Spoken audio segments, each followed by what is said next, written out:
학습자 여러분 안녕하십니까. 자, 저는 정보 보안의 세 번째 과목인 어플리케이션 보안에 관련된 과목을 강의할 김종만 교수입니다. 여러분들 만나 뵙게 돼서 반갑습니다.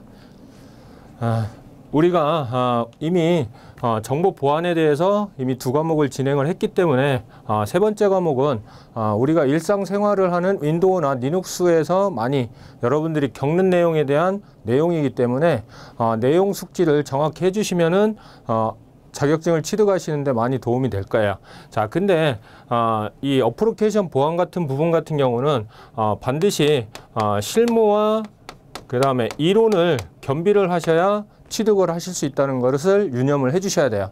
자, 제가 처음에 말씀드리듯이 실무와 이론을 겸비를 하셔야 된다는 거. 자, 그래서 내용에 들어가서 자세히 설명을 드리겠습니다. 자, 그래서 정보보안 기사나 산업기사 자격증을 준비를 하시는 데 있어서 어플리케이션 보안 쪽 과목은 어떻게 공부를 하셔야 하냐면, 자, 보안에 관련된 프로그래밍 언어를 실무적으로 여러분들이 숙달을 시키셔야 돼요. 자, 보안에 관련된 프로그래밍 언어라고 하면 가장 대표적인 게 HTML, 자, 그 다음에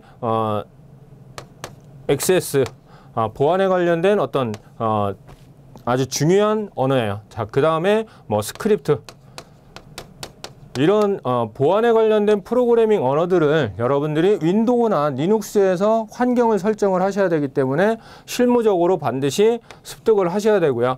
자, 그 다음에 운영체제에 관련돼서는 가장 대표적인 윈도우와 그 다음에 리눅스 두 가지 과목에 대해서는 정확하게 여러분들이 실무와 이론을 겸비를 하셔야 된다는 거. 자, 그 다음에 네트워크가 가장 중요해요. 자, 네트워크는 우리가 어플리케이션 보안에서는 그다지 많이 다뤄지지는 않지만 여러분들이 정보보안 실기 시험을 준비를 하실 때는 시험 내용 전체가 네트워크에 관련된 내용이에요. 자, 그렇기 때문에 여러분들이 과목마다 네트워크에 관련된 내용이 나올 때 정확하게 여러분들이 숙지를 해 주셔야 돼요. 자, 그래서 정보 보안은 전체적으로 프로그래밍 언어, 그 다음에 운영 체제, 자, 그 다음에 네트워크에 관련된 내용을 정확하게 숙지를 해 주셔야 되는데 암기 위주로 하시면 안 돼요. 자, 이론 같은 경우는 반드시 이해를 하셔야 돼요. 이해를 하셔야 되기 때문에 암기를 하시려고 하면 안 돼요. 다른 어떤 자격증처럼 암기를 하셔가지고, 즉 기출문제 같은 것을 암기를 하셔서 가셔서 시험을 보실 수도 있지만 정보 보안 같은 경우는 절대로 그렇게 준비를 하시면 안 된다는 거. 반드시 이해를 해 주셔야 되고, 서두에도 말씀드렸듯이 실무 위주로 여러분들이 이해를 해 주셔야 돼요. 자, 그래야만이 자격증을 취득하시는데 문제가 없다는 거. 자, 그래서 정보 보안은 빠르게 어떤 내용을 습득한다든지 아니면 시행착오를 줄이기 위해서는 여러분들이 이미 아시다시피 이 보안에 관련된 자격증은 이미 외국계 자격증이 시행이 되어 왔어요. 자, 그렇기 때문에 그 시험을 기준으로 해서 대부분이 정보 보안에 관련된 내용이기 때문에 빠른 습득과 시행착오를 줄이기 위해서는 일반 학생들이 대학이라든지 아니면 어떤 교육기관에서 정보 보안을 전공을 했다고 해도 별도로 보안에 관련된 교육을 전문 교육기관에서 다시 공부를 하고 있기 때문에 여러분들도 어떤 시행착오를 줄이기 위해서는 우리가 현재 하고 있는 교육과정에서 전체적으로 이해를 잘 해주셔야 된다는 거. 그래야 시행착오를 줄일 수가 있어요.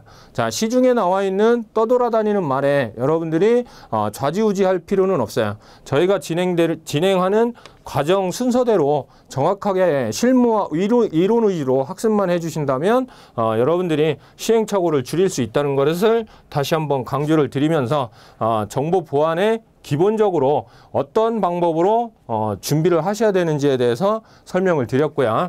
자, 그래서 정보 보안은 필기 같은 경우와 실기 두 가지로 나뉘는데, 이제 여러분들이 필기는 5가지 과목이에요. 5가지 과목에서 이제 저하고 할 부분이 어플리케이션 보안이고, 이미 여러분들이 시스템 보안과 네트워크 보안에서 학습을 하셨어요. 자, 그렇기 때문에 어플리케이션 보안 같은 경우는 윈도우와 리눅스 위주의 내용이에요.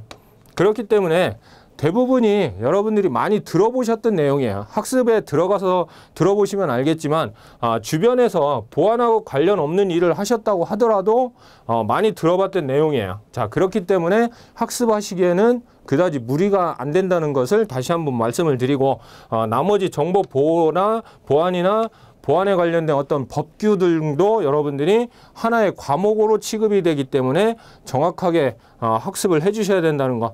자, 그 다음에 실기 같은 경우는 대부분 네트워크에 관련된 내용이기 때문에 여러분들이 실무 위주로 네트워크를 구성하고 설치하는 방법을 정확하게 이해를 해 주셔야 돼요. 자, 그래서 다시 한번 요약을 해드렸듯이 자격증 준비를 하기 위해서는 전체적인 컴퓨터 시스템에 대한 어떤 이해력을 토대로 전반적인 해킹에 관련된 보안 기술을 여러분들이 익혀주셔야 된다는 거. 자, 반드시 여러분들이 지금 말씀드린 대로 학습을 해 주셔야 돼요.